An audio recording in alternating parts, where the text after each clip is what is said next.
l'élection légitime des élus du peuple Kino, selon le communiqué. Grâce continue à Tshisekedi, permettez-moi de vous dire au nom de toute la jeunesse congolaise que vous êtes pour nous un symbole d'espoir. Appréciation du taux d'échange en République démocratique du Congo quand la BCC refuse de partager sa gloire. Qu'a dit le gouverneur de la Banque centrale, André Wameso, a tenu un point de presse mardi dernier d'ailleurs, au siège de la BCC à Kinshasa, afin de fixer l'opinion concernant l'appréciation du franc congolais face au dollar par Emmanuel. Voilà. Tournée de paix au Grand Kassai, Eliezer Tambe appelle à l'unité et met en garde contre toute manipulation politique. Bataille épique pour le perchoir de l'Assemblée nationale, UDPS et UNC dans la course. Mbosso en embuscade. Le patriarche n'a pas sur botte. Au Bénin, le patriarche n'a pas sur botte. Kochaka Bango, il y a dans le sous-président, Kochaka Bango. Au Bénin, on a dit Kochaka Bango. Depuis Mobutu, vous êtes là. Il faut nous produire quand même la sagesse. Ce qui résultat n'a terrain posé problème, mais sagesse c'est caution. En direct de Show TV, à Otadena Kisasa, par le Congo. Voilà, passing, Colombe, de comment on va pouvoir aller dans la Nabisio Longo, malheureusement.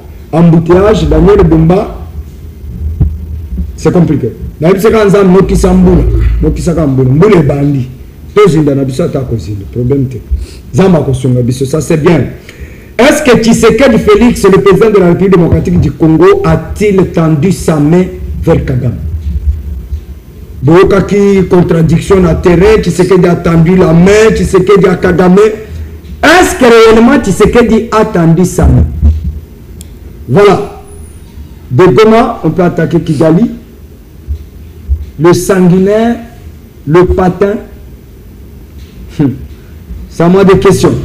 Crise institutionnelle, qu'est-ce qui déstabilise souvent les institutions en République démocratique du Congo? Enfin, la stabilité monétaire, que faire pour la durabilité de cette dernière? Voilà. Trois invités dans Manaka Nabiso Mkoromalelo, Tozalina Aron et Bomba. Les jeunes leaders, il y a Sud Bangi. La présidente de Sud Bangi Mbote. Bosenga Kina Ngai, Bengaye. Ah bon, Azaliwana, mais Bambo dit merci. Merci. Tout ça, madame, je peux bien, moi, je peux venir à ma confrère, co-débatteur, je crois que les lois, vous allez bien. Nous avons aussi bien, tout sur la maman bien. Merci. Parce que ça va. Non, maman, bien. C'est moi qui pose les questions ici. Alors, les jeunes leaders, il y a Sud Bangi. Mais, le pas, il y a Bino, Bemba, Jean Lucien, Bozo Kanate, Bozo la capacité, Bozo la pouvoir. Jean Lucien a bien normalement un problème d'incompétence pour le gouverneur Zawana. Raison pour laquelle j'ai été pour qu'il va changer la constitution juste pour l'article 1. J'ai été pour qu'il va changer la constitution juste pour l'élection. C'est comme la constitution, papa. Le bon aussi du Bangi, la constitution. Va changer la constitution pour l'élection. Format à l'élection du gouverneur. Comment? Nous tous savons que Jean-Pierre Atiwana, il croit qu'il est tout suffisant. C'est-à-dire, Azar du Kolo ya Tshisekedi, le Kolo ya Nzambe, le Kolo ya tout. À cause de ça, même Malam au Congo, même la province naïe, mais tant que Jean-Pierre Moutabaye est botian de Gowana, Jean-Pierre va protéger. Alors, vous voter par rapport au programme. Voter par rapport au programme, n'était pas voter par rapport à ce que Jean-Pierre a bâti. Donc Jean-Pierre après ça va meeting de bâti à gouverneur. Bon, après ça qui on a comment qui a salaki en bongo, après ça qui on a passé une bonne place à l'EVPM Jean-Pierre Bemba, pour reprendre le sous on a temba la cima. Donc mouton avec ce son makas. Le gouverneur le plus compétent à Afrique, il y a monde de mobile. Collègue Daniel Bumba. Daniel Bumba a côté pas 25 fois non? Obi? Daniel Bumba a côté pas 25 fois. Qu'est-ce que vous reprochez à ce gouverneur? Le gouverneur d'abord, au moins il y a des rubriques budgétaires où l'État s'y a prévoyé à Mouezali. Les gouverneurs ont bon à l'État, qu'est-ce que Mobimba, banque et Zalagate, a tiré un bon repas dans le maintenant, je vous dis, à tiré un circuit à décaissement financier et ça, le normalement. Il y a comme une attente. Bon, vous avez l'année, vous avez 10 000, peut-être qu'on n'a pas bon ça. Même pas ministre de la Finance, même pas OD, circuit moté. Ça c'est de 1. Alimenter par conflit. Deuxième des choses, alimenter par conflit dans Sidou Bangui.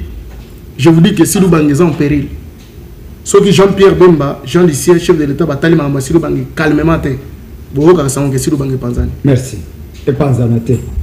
Et Panzanapon. Voilà. Les hommes vont passer, mais les institutions vont demeurer. Merci. Martino, ça fait beaucoup de temps, hein? D'autres peuvent malade.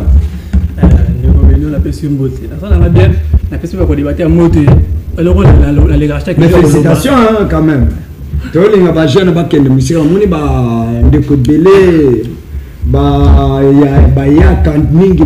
Congo et défendre. Ça, c'est une meilleure des choses. Mais bon, il y a un Congo, le col à. Ok. Le déploré pour la commune de Bissau Makala, l'arrestation arbitraire et l'équipe de Makala. Par contre, quand on a déjà vu qu'on a comme infraction, là, on a vu qu'on va fourrier aux autres pour la mauvaise personne. Mais on n'a pas de profiter. Non, on a quitter. On a l'andeli. Information si allait ça va même exaté parce que plus quand on a mis la mauvaise stationnement de parking botonio l'état ça là comme tu étais le rapport so mon truc boté ma besco va parking l'état ça là voilà là mutu na mona retourner au gouvernement central pour aller besoin bercer derrière bomba pour aller comme ça derrière moi miliki trop de bercer donc moi fainéant bazo bercer azamo na toi bazo bercer derrière bomba point bon avec qui ça c'est avec qui ça exact. Et ça, nous avons voté.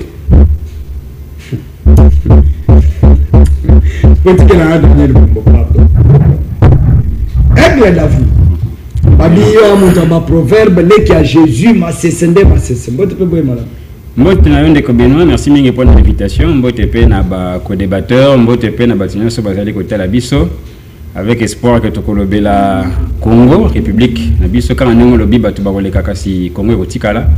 Toza na tika itena profiter na biscuit mokie na sensibiliser bandeko ya Mwamba osana commune ya Lemba osana commune ya Kisenso Limete Ngaba toza la kamini pe na posa ya ba jeune oyo baza mayele tika ite lobby na 14h to ya ko se rassembler pour na inauguration ya siège ya scène ezali club Elinkumbi. Oui, c'est la structure moko sous le leadership. Il y a Elenge moko très intelligent parmi les éclairés de notre pays, l'honorable Elinkumbi, qui inaugure un siège de telle sorte que nous puissions nous aussi faire notre part pour la reconstruction de Kinshasa et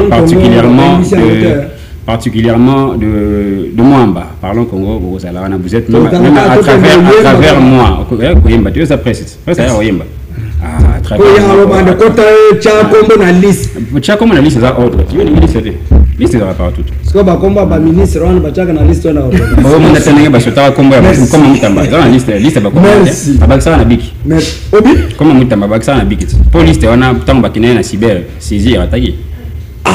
Ba baksa na nini? Ba baksa na biki. Biki ni rouge noir et vert. Ma ministre ba quoi ça la faire. Voilà, ça c'est très bien David. Je vais consommer la pression.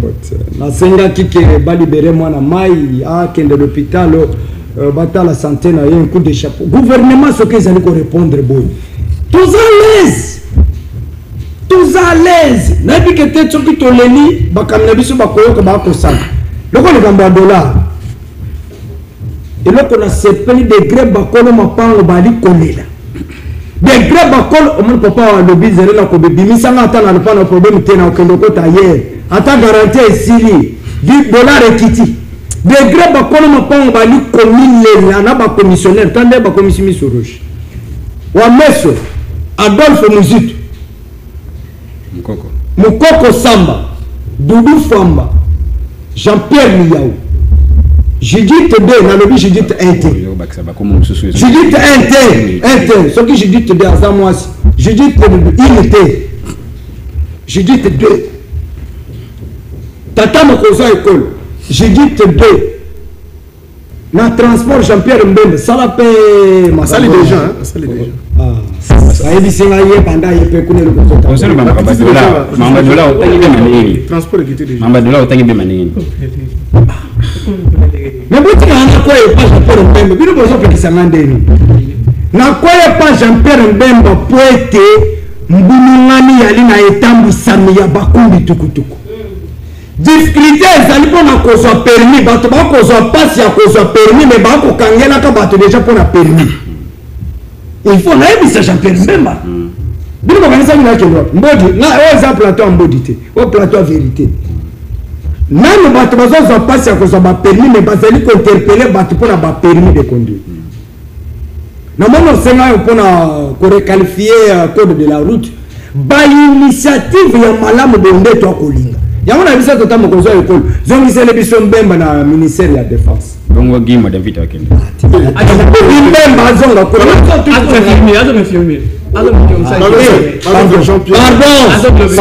c'est mieux Jean-Pierre pour la défense pardon ça c'est la PCV moi j'en veux tamboti pardon makambo ba infirmier awate et donc là la série tata mokonzi ya ekolo ce qui gouvernement j'ai dit que trois ezali soit gouvernement général ezalité asala ka ordonnance spéciale asala ka ordonnance spéciale même bazonga na défense nano tozona goma na Bukavu et puis bazonga na défense balinga te azonga na défense c'est très reste tokotala si oui okotanga makambo via Gilwando asa misala malamu Gilwando pe yena mo Gilwando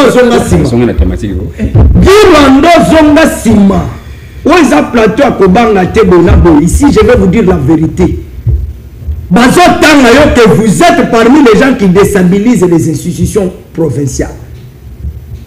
Dans un cas, tu as lobby, dis-le comme on a dit que Azali Kocha moto na ba institution provinciale pour batona yeba kota. Ba pesa exemple il y a madame Germaine. Asalingi. C'est moi qui pose des questions. Merci beaucoup. Alors, on a une intervention à Batouté. Qu'est-ce qu'on reproche finalement dans le discours de Félix Antoine Tshisekedi? Discours où Bayimbo Kabasote Balobi que Tshisekedi est un vrai diplomate. Tshisekedi, diplomatie agissante. Il a mis Kagame KO. À petit moment dans bataille politiquement. Mais dans mon place, Kagame a quitté. Qu'est-ce que vous reprochez à ces discours? Merci de Benoît, merci na balandignon so bazako na biso na Show TV. Na pesi binombote na pesi na Jean-Pierre Mbemba mbote. Na pesi na président Malachi. Il y a assemblée provinciale à Sido Bangui, honorable Mokabe na pesi binombote place Bozali. Ngai naza na moi regret moke pona bandeko na biso ba entourer mokonzi ya mboka. Regret na ngeza nini? Tango bozingi mutu aimer quelqu'un et ça qu'on reproche qu'on recadrer qu'on l'ingata mbola malamu mais pas qu'on bête les maboko na maso ya ko sala na sali mabe na sali malamu toujours le bête les maboko c'est pas normal tout ça la guerre ezali ciblé na ba phase nyonso bitumba est déjà ciblé na Minduki a ciblé na média et a ciblé ba ciblé biso na même na ba discours na biso même na comportement même na éducation même dans le sport et loisirs, même dans la musique, c'est-à-dire, nous sommes dans la guerre dans toutes les positions, autrement dans le combat congolais. Mon cousin va tenir le discours, il faut contrôler la monnaie na kolobake, son avis le camoyo. Est-ce que on n'oblige pas les chefs? On a obligé, est-ce que vous avez utilisé il faut na longoli et c'est na mokonzi mboka atalaka mokonzi mboka président Tshisekedi talaka ba discours mususu faiblesse ma cause on va utiliser va travailler en haut peut et déstabiliser mboka même biso na kao. Comment? Depuis bato IDPS bato na banda ko chanter awa diplomatie agissante oloba malamu na mokimo abeto maboko to mo place bitumbe silate depuis bazo bunaga na banda la diplomatie agissante ces mêmes personnes au sein na bango kuna balonga ba Rwandais ce sont les mêmes personnes au Batina Kagame à Bundisayo. Je vous dis, la France, la Belgique, l'Union européenne en général, pour dire, baza derrière les Rwandais, n'importe les Américains, baza derrière les Rwandais, tout ce qui est banane, asiatique. Ceux qui sont asiatiques, tu peux se battre à côté, il fallait pas me causer un boka après ce discours. On a mon bout de bas, comme message na biso kumu ya mboka oyo ennemi abotole na makasi oko senga na masolo te wepe botole na makasi la kisabukasi na yo. C'est toute une nation. On est une nation par les armes et les monnaies. La souveraineté de l'État ne se négocie pas, monsieur le président. La souveraineté de l'État s'impose. Ce qui peut s'imposer par la Toulouse. S'il vous plaît, permettez allégation de Balba Kiango. C'est pas moi qui l'avais dit. Permettez-moi. Bon, est-ce que peine de mort est vrai ou faux? C'est moi qui pose des questions. On a toutes les questions. Là, on a toutes les questions. Peine de mort, on a Kinshasa. Est-ce que vrai ou faux? Est-ce que vrai? Il y avait des coulons qui non, non, j'ai des vidéos, si on a imposé cette autorité de l'État, qu'on est-il de menacer l'intégrité territoriale de le chef de l'État ne devrait jamais, le Congo, on a tout. Le chef de l'État ne devrait jamais attendre même Kagame. Est-ce qu'il a attendu ça? Il a attendu ça, mais merci. Alors, il y a un négocier, alors que lui-même au commencement, il avait dit il ne peut jamais négocier avec les partis. Merci. Alors, pour le moment, Kagame, il a un balai, tout ça va ser bateau de si sa guerre. Si sa guerre, il y a un moyen de dialogue. Merci. Alors, intervention à la négociation à parler. Ça, c'est très bien.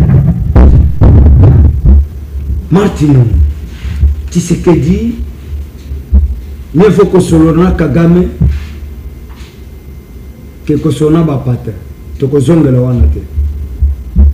Toyoki, Bayimbo, comme ce sont des Kanisi, après discours de Tata Mokonza École, majorité Bali, Kobe Yango, qui a Koko le Babomote, Azomisi Kongo Nasi. Selon yo, qu'est-ce qu'il faudrait dire à la place de ce qu'a dit le président de la République? Et là, on a parlé de Metunaki, qui puis la communication, on va comparer pour exemple ça parce que avant pour les ateliers discours faut faire ces discours à improviser on y a les gars voilà c'est place à improviser tout ça qui derrière pour moi qui a préparé qui on bando tanga abana otanga ça préparer qui on est qui moment de faire le bayon obi et qui moment de faire le bayon voilà maman le baki voilà qui moment de le bayon alors maman parce que dans la place la place la importance c'est la place voilà alors maman le baki voilà parce que la carte sur la ni le discours voilà à se contredire moko obi à se contredire moko Kapela na plateau. À ses contredire, yemoko à ses contredire mo le makambola. Yo muto ofinga, muto benga pater benga sanine. Ofinga jamais ici. Ça va, muto benga pater, muto yo on va bepo na yo benga ya ça, c'est tout comme ça azo massacre en ça tout. Temi voilà on senge on va négocier, pour négocier ce qu'on pour la nuit. So mo ni simbadi. Tu n'as pas dit monsieur oza minduki, OK, c'est pas le cas. Mais oza minduki. On a armée. Attaquer. Il peut répliquer. Ça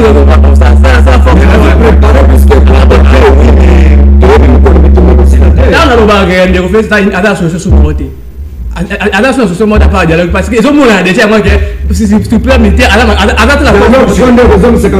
il y a moi c'est donc c'est la dialogue ça aller pour négocier est-ce qu'on va vivre sur le bas dialogue ah mais quand vous mettez aussi ça sur la maniani mais pas la solo manière la solo parce que sur de manière solo c'est attention mode le mode va pour espérer que mais c'est ça ça là pour que gagner ici là en dehors dialogue alors quelle est la solution en dehors du dialogue la solution c'est quoi en dehors de la solution c'est ali comme confort là autour du bac et là on va monter ma case tout on peut ma case tu peux pas attaquer c'est tout et là on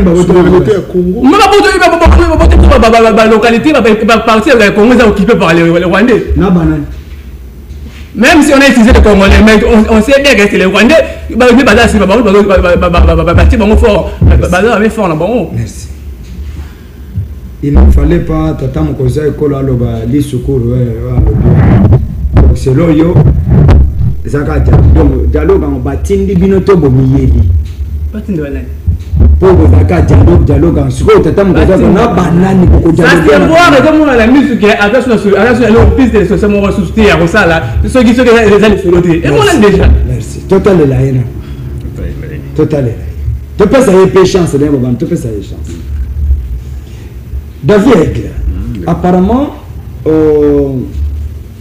Tata Mokonza Ekolo, selon Baïke Moussou Bali Kokana été, il a mis en chaos comme d'habitude, Abeta Kabato na chaos, Abeti Kagama na chaos, a papolié Mbata politiquement, mais Nathalie na Matama Kagame a zokité. Mais Batoumso Bakani que tout se limite au discours, mais sur le terrain, on perd le contrôle.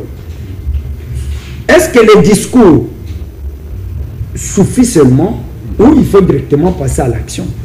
Pour ce qui c'est que Dina qui est moins de 3 ans qui lui reste. Merci beaucoup pour la parole, cher Benoît.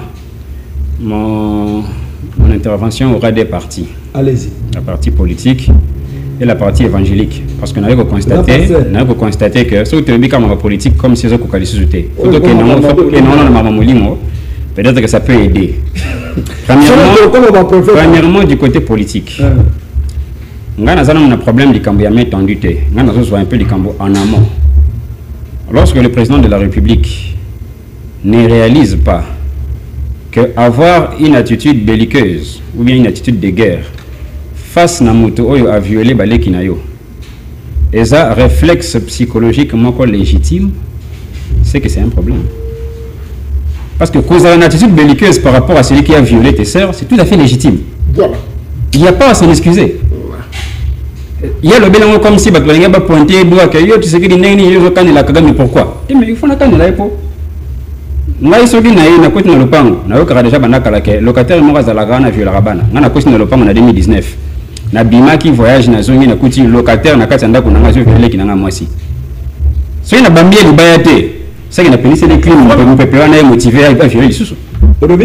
Et ça va changer balai. So côté mon voisin na zo violer les kinanga mwasi. So ko bambie libayate. C'est que les crimes, fraîcheur, on a motivé à violer les sous. Mais il n'y a pas qu'il n'y a que deux façons.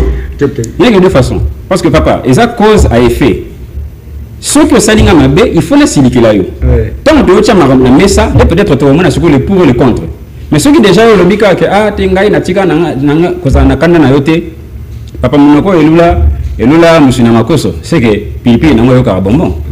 Et ça va normal. Pour ça on va porter na monoko. Pour recommander plat makoso pipi le chaboté. De cause à effet, c'est-à-dire que ça n'a pas fona na kanda na yo, il n'y a pas à s'en excuser. Mais le président ne s'est pas excusé. Ah oui, justement, moi j'ai fait la communication. Moi, je n'attendrai pas auprès du président de la République à l'Oba. Je m'excuse. Non, le fait de dire que je n'ai jamais eu d'attitude belliqueuse. C'est-à-dire, c'est une manière de bien dans l'église catholique. Et ça, c'est une manière de dire que nous avons un problème. En tout cas, nous avons un problème. C'est l'interprétation. C'est-à-dire, devant chef d'État, représentant de l'Union africaine. On se pose la question parce que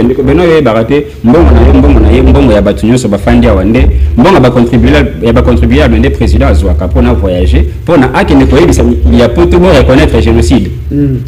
Il y a aussi qui va reconnaître le génocide. Génocide en gros, non hostilité. Génocidaire, je dis ça la main, parce que finalement, c'est le pour et le contre. Président de la République, il y a un biso miso. Alors, il te considérer Kagame est Hitler. Si Kagame est Hitler, c'est que nous sommes le peuple juif. Même durant la Seconde Guerre mondiale, quel est ce juif qui a tendu la main à Hitler? Voilà. Hitler, te tendre la main, hein? Après ça, c'est une insulte à la mémoire de tous les juifs qui ont été tués, qui ont été brûlés vifs par Hitler.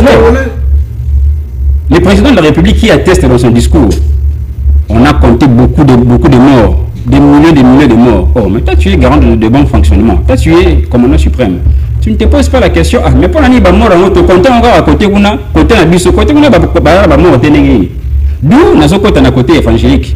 Et ça parce que le régime UDPS dans le côté du pouvoir, que le pouvoir repose toujours sur une balance d'un côté et la mort de l'autre côté. Le pouvoir se consolide par la mort.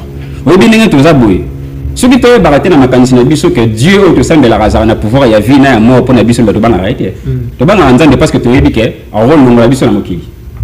Mukolo oyo Satan abandai ko menacer nzambe na lola, ba escarmouche banini nzambe azaki yango sérieux. Nzambe le baki a moindre escarmouche. Nzambe pas azaki yango sérieux de temps Satan bano menacer. C'est là za côté évangélique, Satan zo menacer nzambe na lola. Nzambe azaki yango sérieux. Il a fallu que Satan descende à planter semence ya liwa kati ya Adam na Eva, même nzambe yemo atika mapata.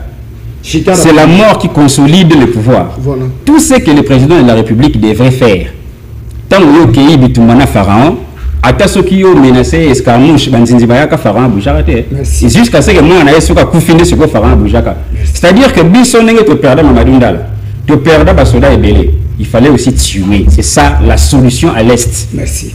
Est-ce que oui place nanga raté tout le monde connaît est-ce qu'on connaît pas bon oui place nanga sala ba conférence de presse au bon hôtel où ils na goma webite non comment tena hôtel où on a sala ba conférence de presse c'est-à-dire que nangi ya faire des grenades ya ba les ade. Merci. Bon c'est quoi la solution pour l'accord à Washington tout suite ça indé siko c'est moi qui pose des questions bon pour la population pour na maramadoa siko tout ça indé bon siko ninga siko ezali kamba la main tendue. Bon, c'est quoi le ministre de la Défense qui nous allons combattre par air, par mer, par terre, par ciel. C'est comme ciel, tout le président dit la main tendue. Bon, le ministre de la Défense qui nous allons combattre par terre, par mer, par ciel. Par ciel, par mer. On dit que tant le ministre de la Défense, tant nous compté par mer, alors par dialogue. Alors dire par air, par mer, par terre. To mai na mapata na nzela ya kuchula na nzela ya nini alobaka na nzela ya mettre en unité c'est le président azo contenir lui ça n'a défense merci l'ambassadeur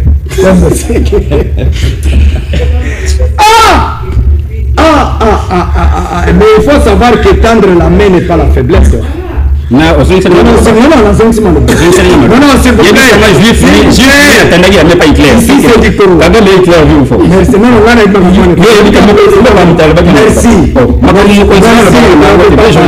le président dit que Kagame finira comme Hitler. Merci. Quel est ce juif qui a maintenant tendu la main à Hitler? Merci. Il faut savoir quelque chose, que tendre la main n'est pas l'état de faiblesse. Dans la théorie, la population a gobé erreur où tu c'est pas une erreur. Non, je n'avais pas parlé. Bon, je suis ça maintenant avec Kagame et pas ça c'est une erreur. La police du débat. S'il vous plaît, s'il vous plaît, apaisez-vous. L'ambassadeur. Tendre la main comme vous le dites, mais je doute fort que Tshisekedi a tendu la main, puisqu'il faut suivre son discours du début jusqu'au point qu'il a parlé de Cameroun. Non, s'il vous plaît. Il faut se toquer à Kabilo. S'il vous plaît, c'est moi qui pose des questions ici. Toquer à Kabilo on va TikTok. La paix des braves, Alexis. S'il vous plaît. Population. S'il vous plaît. La paix des braves. Aigle. S'il vous plaît, je ne dis pas la paix des braves. Écoutez-moi. Ce que je demande à tout Congolais, suivons tous le discours du président Tshisekedi, du début, jusqu'au point qu'il a évoqué le Cambodge qui m'a quitté dans les réseaux sociaux, et vers la fin, puisque dans le discours, il y a une introduction, développement, la conclusion. Voilà. Qu'est-ce que s'il vous plaît. Il fallait rapporter la population. Je ne suis pas la presse du président. Vous êtes presse. Je ne suis pas la presse du président. C'est que je demande au peuple congolais de suivre le discours du président du début. C'était une main tendue. C'était une main tendue. Ça dépendra du choix de tout un chacun. Ça dépendra de ce qu'il a prononcé. Du début à la fin, introduction, développement, la conclusion. Donc ça le mise au point de la présidence qu'on a dans ma média na liakate. Pour la consommer information qu'on a, besoin qu'on on ne doit pas expliquer ça à la population congolaise. Comment les expliquer? C'est vous les experts des journalistes nous ne sommes pas là pour interpréter ma camonaïo. Presse présidentielle, même quand ça a été expliquer peuple. Nous tous, nous sommes des politiciens à Ouaté. Nous sommes des journalistes, il faut tout rapporter le message de l'Orobani dans le peuple congolais. Dès que vous avez Kabambo, vous avez expliqué. Vous avez dit qu'attendre main dans Kagame, vous avez expliqué à l'autre côté. Oh, pas journaliste, est-ce que vous êtes des experts plus que nous? Ceux qui peuvent nous différencier peut-être, puisque moi, je suis tout cas, je suis bon, mais peut-être analyse la vie le temps de ce qu'on a le bingayo et kobimate. Maintenant, c'est à mon cœur d'attendre, oh, il a bimisate. Petit moi, mon kozaka teti. Et bon, on a un congolais, des pères et des mères. N'a qu'au simba mundu qui contre un boko na maïde. Et je vais réussir sans toutefois trahir les uns les autres. Puisque ma réussite ne dépend pas de toi, mais dépend de l'Éternel. Amen. Et pour nous, comme prophète, le rôle comme on doit aller, c'est tout. Comme péter. Mais pour la vérité, on a ça. Parlons Congo. stabilité monétaire. Cette fois-ci, ce que nous avons fait, nous avons tombé dans mon côté à jaloux, à travailler dans les ennemis. Nous avons fait des francs, beaucoup de dollars. Et puis ce que j'ai aimé le casting de Judith II, c'est que André Wamesou, qui a été critiqué au début, Adolphe Muzito, Moukoko Samba, Doudou Famba, Jean-Pierre Liaou, Jean-Pierre Mbemba, n'est-ce pas rappelé Awa. Mbemba. Naina ko konti salon na rythme na nko. Babeta peli solo na. Ba tunayo ya presse batika ko face ba réalisation na yo. Je vous l'ai dit dans mon émission. Ba to presse na yo cabinet na yo batika ko tout faire makambozo sala na ministère de transport. Denga ba bombela biso na défense. Ba fongo na maboko to ya ko ko tout faire communication na bango. Batika ba intimidation wana. Ok, mais qu'on n'est pas madame et pas. Bureau qu'on n'est pas dans la tête. Ce qu'on a un cabinet, on peut savoir information là. Oh, bien filtré. Mais quelle est ma infiltration? Il y a comme que guerre côté dans le cabinet, le PM de transport. Tu sais que dit, vers la fin, c'est retapé. Et aujourd'hui, nous devons être critiquable. Bureau qu'on a osé aller kokita. Dollar vraiment, ou à mettre sur le kobuka, taux exact et à dollar. Nazo mona ke Kabila teke biso na 16,500 ate facha comme biso na 13. On dit pas bon. Merci beaucoup Ndeko Benoît. Puis na pesimbo na ba co-débatteur na ngaba so pesa ki déjà. Nazo ngeli susu. Point. Chaque fois nazo kena na na chapitre moko na pesimbo. OK. Chapitre mususu. OK. Chapitre mususu. On va na 2 minutes toké. Oui, mais makambo so chapitre on be là bas Bemba. Makambo ya taux de dollar on surtout à Serba. Mais attendez, tout ma casse trop. Ah, le col est. Le gouvernement, ils avaient mal compris Jean-Pierre Bemba. Et aujourd'hui, ils ont la même chose. Jean-Pierre Bemba avait déjà parlé de la stabilisation. Il y a monnaie dans le cannabis. Mais mal compris. De là, ils ont gagné. La symbole de la ministre Nyonso, au basali qui est le lot de dollars et kita. Félicitations. Mais nous allons aussi dans ma camo à non. À noter, la politique va foutre un service moral a été foutu à voilà le bon femme. Exact. Bah, 2 mois, 3 mois. Mais la présidence arrière à terre. Même le ministère, on a le cabinet, on a arrière à la tête. Maman, je dis, tu as un arrière. Maman, je dis, qui a un négligé? Je me dis, je vais me banque, ça, hier, je vais un arrière. Je vais à gouverneur de la banque, tu es un premier ministre. Soit bien, il y a un bon, tu as un ministère, bakolande le document. Maman dit on a arrêté. Les arriérés ne sont pas venus au salaire mise en place. On va faire un arriéré. Fatima na mona qui en d'autres en arriéré. Il y a salaire na e. Salaire quoi. Mais ça il est que bon te payer son gain à lire. OK, merci. Bandeko, na parlons Congo. Il y a Oli na mais ba Congo so Oli en était, ils ont un problème de droit to ba on signe. Tout est dollar Kiti. Les gens nous payent, ils ont rassuré qu'ils sont payés. La paysan, ceux qui ont la carte bon, c'est bien. Ceux qui ont bon, mais toi, ils n'ont pas foutu à bateau. Bon, tout à l'année, nous trouvons beaucoup. Parce que, bateau, nous sommes pas dans le 28, bateau, c'est pas mon autorité. Les politiciens, nous sommes pas dans les politiciens, nous sommes pas dans les trop. Dans le but politicien. C'est dur, très dur. Attention, très parlons Congo. Très dur. Bazam Miyibi trop. S'il vous plaît, pas de qualificatif ici. Nathan comment tout le bon macambo. Nathan comment mais aussi le débat politicien. Très bien. Te permettez. Tous on a bureaucrate, tous on a technicien, tous on a politicien. Comme on dit que Azam ministre, Azam bureaucrate, Azam technicien, comme politicien, il y a. OK. Une politicien. Une minute. Donc on y va mon wana. Bon mais c'est toi $. Bon oui. Oh, tu bon Congo. Ah, il va te 50 millions de dollars. Bah oui, bah moi. Il va moi. Bah il va rater. Non, c'est pas bon. Je sais c'est le là. Ah OK. Bien que le je sais le bango, tous à la kawana. Mais si on continue à lire on a $, kiti, vous allez bien. Ce qu'on a ngambo biso ba locataire. On a parlé de ministre Moukoko Sam. Na moni pe ba masanga balobi, masengi na intervention moko.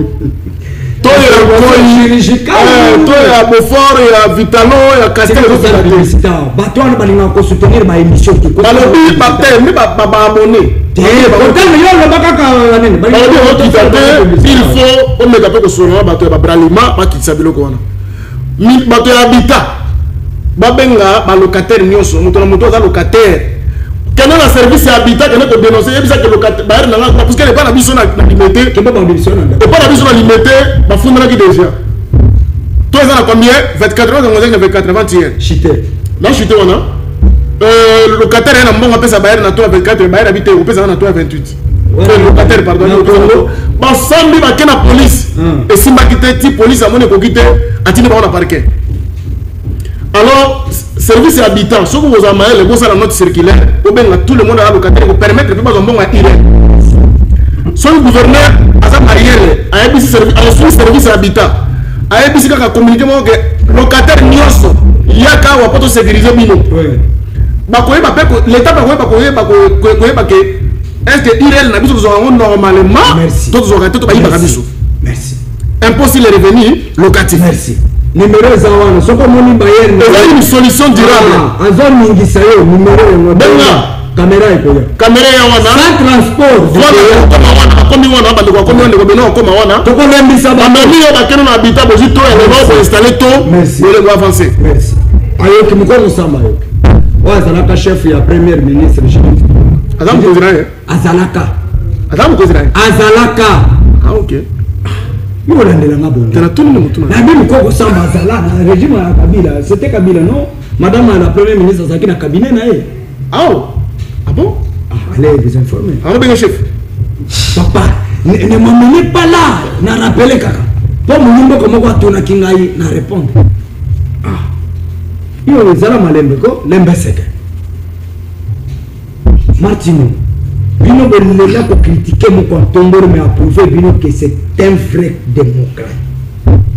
Ante makamuni sur la mesa aujourd'hui, tu as dollar et ningani, Bino qu'on a osé jouer à l'île à Kokita, tu mets ton aïe mabo.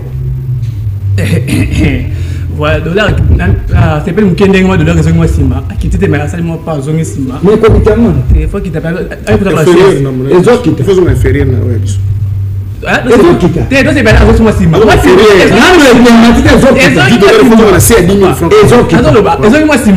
mais là parce qu'on sait on a interview ba on ba area on va stabiliser des taux fixes parce que comme escroquerie. Oui, comment escroquerie parce que mardi de mon qui a 24 le la moyenne qui est 19 pas monsieur pas quitter 19 pas monsieur pas quitter 19 et comme escroquerie voilà lui on met escroquerie avec un système de quitter mais il a automatique quitter à terre il a automatique à 500 non parfois on peut quitter il a automatique quitter il a automatique quitter il y a Aïcha Isaka ça on va pas dans le bar ne reviens pas tout ça là c'est la Yves ça on peut bien quitter Yves Saint Laurent on est anglais ou bien on a bloqué tu sais quoi tu on peut bien quitter mais bloquer ce quitter transport pas quitter transport à tiens quitter transport côté monsieur c'est ngani transport de ngani mango ba kotoni on ngani mango ta Félix to de transport quitter transport équité là on va dans la cabine fêlé voilà faut transporter transport équité mais pour le moment quand même dollar baisse na yango moi mon qui wana ça va mais va ça l'effort et ils ont mis ça au théâtre depuis pas mort il y a mais ça va tête makasi c'est une réalité ba yimo ko ba ko ne ko bien là ça va ne ko faire ça à message sur ba théâtre ah il va me casser tête on va mettre pas va chercher ça mati accélération 30 il dit là tu dis là 30 kala vie tu pas professionnel non au système quoi et André wa mettre là ba muto ko là que système mama to linga ko lo batimo zo lo ba mama chapa bemba ba so la fin so la défense ah tout temps so ça d'avion la radio so ça d'avion la radio après so ça d'avion la mo be bozo pour le champion ça c'est viol la mo be bozo pour le champion gere za station na bonanga na ndeko tout na bozo mono papa la ngai ba yo pe ba ici tu sais so ma avion so a consala nyoso to ko boto même goma wana ah na so ça na so na thématique na ndeko na so d'avion en plus ta mission on peut ça même plus de soins d'avion mais il y a pas la transport dans la direction de plus de 60 après on constate d'avion plus ça bata avion de guerre avion commerce avion de guerre on peut ça il y a on va ça bemba la transport c'est l'autre Transport, c'est le côté. Permis de conduire.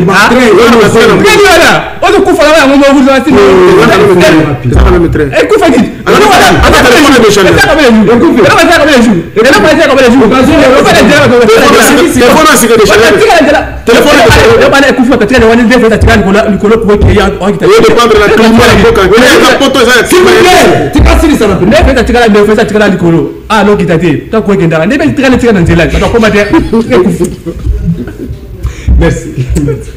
Merci. Merci. Ça, je me mets nos excuses. Ça, c'est parlons Congo. S'il vous plaît. S'il vous plaît. S'il vous plaît. Désolé. Merci. Comme on doit laisser. Non, pardon. Mais nous, quand on a quitté, ça veut dire que nous avons vu que train est quand même sous que coquin. Il va t'indiquer. Il va t'indiquer.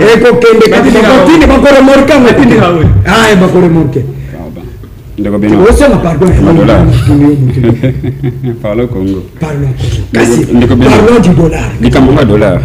Ticket to bete la baifort ya mungu ntombolo maboko. Félicitations à baifort o ya sali. Nana beta te bango ba beta. Oui, félicitations à baifort o ya sali équipe wana. Tozo apprécier makasi dépréciation ya dollar par rapport na mbongo na biso. Bon na biso mo mata valeur parce que ils a déjà makanisi ya gouvernement.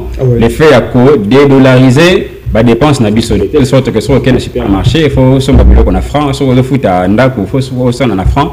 En tout cas beaucoup de félicitations et puis nous avons encouragé bango ba continuer na rythme oyo de telle sorte que torokita mais à un certain moment faut que ça la stable comme ça même ba prix à bilo copé et ça la stable parce que au fur et à mesure que bateau ils ont varié surtout selon les humeurs de cambistes ils ont ça là que ba détaillant ba zo souffrir étant ba ozonga et pas ba grossiste na zigida ba au moins que bango ba saka un peu likolo ba détaillants ne savent pas un peu à quoi s'attendre et surtout que ça $10 na yo ceux qui par exemple ne fils que yo tika qui a 23 bah yo peut ça à 21 d'être dans kana matonge on sentir quand même que pour un détaillant ça pèse mais dans mon appel à la vigilance et là on peut nazo et ça toujours dans cadre ya ko réinitialiser appel dans la vigilance c'est ça que deux à la tour traverser zone de turbulence chez Libélaté parce que même si tous en a quatre pepo zone de turbulence et cause à la main nous devons quand même trouver une stabilité et ça là et lokoya PC l'invité dans le PC l'invité pourquoi wana je salue na passage ene nangai d'où Jésus beledou dans ce monde que dollar réseau qui t'a mais professeur na yo godem po ya zo lo bakeza PC lengi na BTS que godem po qui ko préciser bito PC lengi na ndengi ni alo ba PC lengi le professeur godem po mais c'était un chevronné de l'économie justement en tant que chevronné la crainte de godem po ça nini ça peut crainte nanga ça que de manière générale et logo ça dit que dollar équita c'est parce que réserve yambo canabiso ba tie liquidité na marché de telle sorte que ba mbongo wana ndezo sala ke équité sa dollar mais est-ce que le fait car ya ko recourir peut-être va venir en planche à billets bien le fait ya ko recourir car en réserve est-ce que ça solution moko pérenne pour la stabilité à franc congolais point d'interrogation c'est pourquoi moi je dirais faut que ça l'attention de ko Benoît pamba te na elenga na bandela libala mbongo wenze batika ngoli kola mutu ambeto et bandela libala mbonga wenze batika likola mutambeto kasi na katikati ya libala mbonga wenze koma na support so weze kwenye kota suka mbonga wenze bakoma na nonti na ba moi c'est la ndimo bali tina ba mbonga wenze tikite non c'est parce que na mbonga na biso na politique mbonga na biso tozala na tendance que ba tout ce qui ba koti na place ngo balinga opesa na sana opesa lengi bo sentir que nga mukoko na koti bo sentir que nga wa meso na koti bo sentir que ngai musique na koti mais avec le temps on a que les aranzoka de reculer pour mieux chuter. Libala nous sommes banés les toujours les langues. On a papa se fait un bon wenze. Ata ba sengi était ça tika déjà na mutambe takei. Mais attends on m'a comme difficile, on m'a dit comme Roland Natina musala. Merci. Donc moi je souhaiterais assez que stabilité ezala surtout bâti n'a pas même ba agent sur terrain surtout dans le ministère de l'économie bâti n'a ba agent sur terrain pour na batala un peu comportement ba cambiste pour induire ba tuna erreur tout ça toujours na politique ya ozala informer te pour na mutu no sauter sur la mutu na tonga tala to na banque ce qui ba commis 24 mais si tu n'es pas informé au cours de 21 na cité tu seras obligé de changer na 21 et pourtant l'information peut-être n'a pas été perçue par tout le monde kebana elengi ya bana elengi libala mingi bana ne bani mbonga wenze batika na mutambe ozo système ngionde nazo insister pour na IBPC elengi mboka oyo libale bana ka bongo lune miel batika na mbonga wenze liboleni likola mbeto metango libale ke na suka comme Rolanda tina musala Ça, c'est pas possible. Mais c'est... Quand même, monsieur, ça, c'est fort. Merci, merci. On continue avec cette petite question. Je crois que vous allez respecter votre 1 minute à tout un chacun. Puisque on est de Koazo, c'est là le capé pour Alobama Imatali Moulim. Et à Kambanza, ce qu'on a prophète. Il y a un contact. Ah, ok, le prophétisant. Alors, moi, je crois que ça sera aussi votre dernier mot, au balayer tout. Qu'est-ce qui est à la base des crises institutionnelles dans notre pays? Babel Yokono? Non, tu as la thématique. Tu as la bambo dinayo? Tu as la base d'abord la crise institutionnelle. Les hommes, d'abord, ça c'est le 1. Dans le cas où on a dossier, vrai dossier tourné autour d'argent entre les gouverneurs des provinces et l'Assemblée provinciale. Dans le Congo central, la même chose. Le gouverneur est en goutier, il a le pouvoir. D'abord, il a l'esprit à l'ébosson, il a un bon. Donc, ça m'a campagne. Ah bon? Voilà. Là, il faut voter la gratuité. Nous pas besoin de voter la gratuité. Gratuité de l'enseignement ou bien des élections? Gratuité des élections. Il y a besoin de voter la gratuité. Des élections? Des élections. Non, non, tu as la chaîne de gratuité de l'enseignement. Mais on va instaurer le système de gratuité parce qu'il a soutenir la vie Jean-Pierre Bemba, un homme influent de taille, dans les Guilouando. Maintenant, les députés vont passer la coalition, ils ont 16 députés. À Tikala, on paye 1000 francs. Toujours comprendre que tu sais qu'on va vous donner dans ma province, je suis passé à la campagne, mais hier, à ce salaire, côté, moi, je suis il y a Sidou Bangi.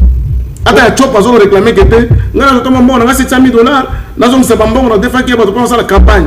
Les députés ont fait le déf. Mais tu évité. On a déstabilisation de l'institution. Il y a Tchop à réclamer, tu comprends, tu as tu as Tchop pour dire que les mots attendent, foot à Bagnon. Ah, on a besoin de battre la carte de déf en Congo. Il y a pour ça, mais il y a besoin de Sidou Bang. Il y a Sidou Bang, il y a des femmes même pas 1000 francs. Gratuité des élections. Mais même en Zéla, la ville, la génération, la image de c'est Marois. Maintenant, à la Gine, il y a Jean-Pierre Bemba, pour aller sa image de Jean-Pierre, alors que Jean-Pierre, non, Jean-Pierre est pour la bilo. On fait pas Jean-Pierre, sauf Fanny Naïe, vous comprendrez. D'abord, le pas de tribalisme, les gars. Non, c'est pas Balamoulouba. C'est un patriote à Colline à Batobélé. Moi, je ne peux pas parler avec mon tambon. Hein? Balbier pas sur la Kakilo. T'es Jean-Pierre Solaka. Les seuls politiciens n'ont pas Bangi. Permettez. Tu l'écris. Il y a grand Équateur. Vous l'écrivez comme ça. À répondre, le niveau c'est Jean-Pierre Bemba. Mais non, à répondre. À répondre. Non seulement ça. Yo, bien que vous dans la province, c'est au moins Jean-Pierre à répondre. À gérer et les transports, et son parti politique, et la défense et la sécurité. Tout ça, la sécurité. Défense au défense c'est un pardon. On ne peut pas Jean-Pierre Bemba. Merci. Ceux qui réunissent tous les défenses Jean-Pierre dans la qualité, ils sont impossible de s'en aller. Encore tu as en tant que encore tu es expert à Makamotali défense sécurité en Boka. On a vérité. Merci. Alors maintenant si je te rapidement de comment conclure l'émission. Non, non, on va il faut que c'est prolongation de la prolongation additionnel. Même temps additionnel les athées additionnel. Donc rapidement 5 secondes. 5 secondes. La crise de l'institution d'abord, il faut l'autorité morale. Il faut que une injonction dans l'Assemblée provinciale et dans le gouvernorat. L'intérêt général des développement de la province, l'entité décentralisée, l'intérêt à Congo. Tant qu'il il faut que nous voilà, le problème. Merci. Voilà le problème. Solution. Vous êtes quelqu'un que je soutiens. Ça, je le dis. Je vous soutiens. Arrête.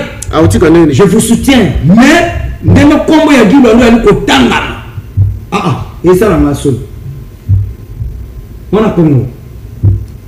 Émission comme la Soka, infrastructure et aussi. Crise Namboka et comme le col Bilamba na Wense. Il y a le col Kino Moko, Asombi, Keti Akato, mbule noki olia atambola na kecha katoa bimisi kechi na makolo comment tambola makolo ngoli toke voilà quand on a la dernière thématique na yoki mambagi lwando na pesi félicitations nenga isuka ba aménager le territoire nenga isuka ba LI ya 2019 matricule ba LI ya 2019 na aménager le territoire nenga isuka ba matricule la pesa la partie politique na la pesi félicitations à Sam Kamalam et là wana orobina Gilon kaka Gilon ndo kaka Gilon ndo yamana na bongo Gilon ndo moya wana ba kiswa la bongo mwana suliba mwana la ya mwana suliba jamais mwana chapa mwana suliba ya mwana chapa ya mwana la pesa félicitations nenga isuka ba matricule la pesa la partie et la partie voilà la pesa arrête ba matricule s'il vous plaît on ba minute ici na est-ce que voilà ma la crise wana uta pwani kama bakota moni bakota autorité morale bakota ne côté la crise ni mwana tata mwasi oya uta la partie azonga kitaba kotia wala mona chaki wana so 10% pour ya so 10% ta gaso so 40% salaire na moi là pas que France pas que côté classe à Simbate fallait pas sur moi amos ko kosa makamongo te France ça muzela mo c'est le mobo et c'est ngota c'est loté en somme à bourrette à lui on a 12h 22h zone son dans Lili on c'est le c'était rapidement on n'a pas beaucoup de minutes nazo c'est ngaba député professeur Daniel Bumba botune so Daniel Bumba bako yambayele batuna Daniel Bumba restait avec la Kinshasa depuis départ comme gouverneur de la ville Tilelo qui t'a coûté combien a dépensé combien parce que la moi pas bien expliquer donc ba tika ya na ko ngi parce que sous 1000 kalo mais la ko ngi pas voilà bouffe mon bouffe Daniel Bumba Lubaki. Donc Benoît, tout en rappelant ici que rapidement ministre Guy Loando a une responsabilité, il y a relation entre l'exécutif et le législatif. C'est-à-dire ce qui s'impliqué dans la déstabilisation, bien crise dans l'institution, surtout dans l'institution législative, et ça faute n'a été qu'à ces heures revenir dans Moussala Naï. Au contraire,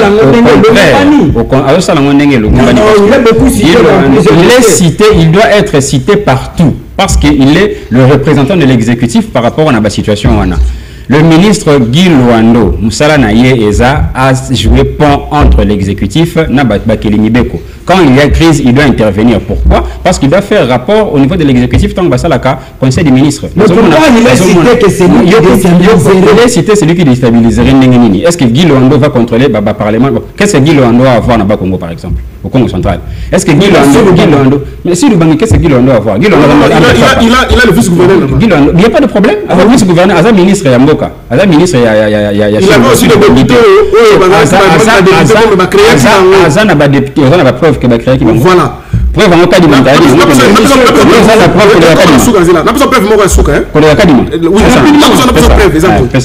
le résultat définitif de l'élection au niveau provincial et puis ça va au niveau à cour d'appel.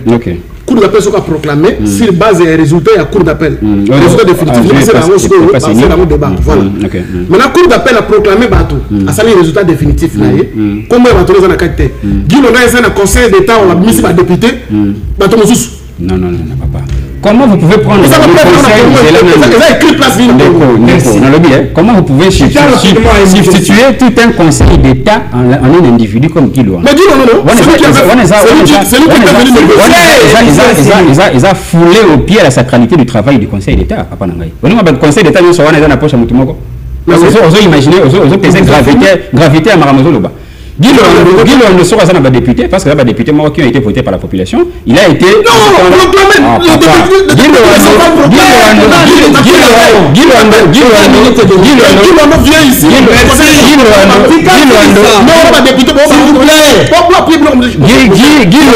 Guy Loando n'a pas de membres au niveau de la CENI. Guy Loando n'a pas de membres au niveau du Conseil d'État. Guy Loando n'a pas de famille au niveau de la Cour d'appel. Guy Loando, il est Guy Loando. Alors, ce qu'on procédure, soit ça va preuve, soit ça va PV, c'est la CENI qui en détient. Alors, dans le cas, on a recadré que ceux qui attaquent crise et Salemi na Tanganyika. Guy Loando faut aller à Missou. Pourquoi? Parce que Eza Moussala Naye, il doit faire rapport dans le Conseil des ministres et pas à Mokonzamboka. Autrement dit, crise de pétan ou crise de Salema, il n'y a que deux causes. La première cause est la cupidité, la deuxième cause est l'incompétence. Il est vrai que les députés, la cupidité, mais il peut y avoir aussi des revendications légitimes. Voilà. Si vous êtes incompétent, il faut partir. Il faut partir. Merci. Le gouverneur, pas Jean-Pierre Bemba, votre mentor, n'est-ce pas? Jean-Pierre Bemba. Gouverneur à Silubang, c'est pas Jean-Pierre Bemba. Jean-Pierre Bemba a maintenant le pouvoir d'imposer des gouverneurs sans qu'il ne soit voté par les députés. Vous savez,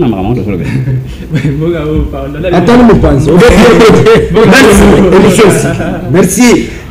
Toyambaki na Tina na Bino Mwana Congo, Aaron, confrère journaliste, ainsi que David Aigle, journaliste également et analyste politique indépendant, ainsi que Mwana Congo Martino, Ali indépendant, analyste également, et le Mwana Bangonde Tosololi Maï Matali Congo. Merci na ingénieur William. Vous avez un petit mot à placer? Oui, j'ai un petit mot. Rapidement dans Descom. Au chef de l'État, Monsieur le Président de la République, je vous dis ça sérieusement, étant un Congolais, patriote congolais, Zongisa Jean-Pierre Bemba, ministère de la Défense. C'est ce que nous voulons. Tous les Congolais autour de l'Ayango. Et monsieur aussi. Depuis que Jean-Pierre était au ministère de la Défense, Jean-Pierre, deuxième des choses, permettez la c'est pas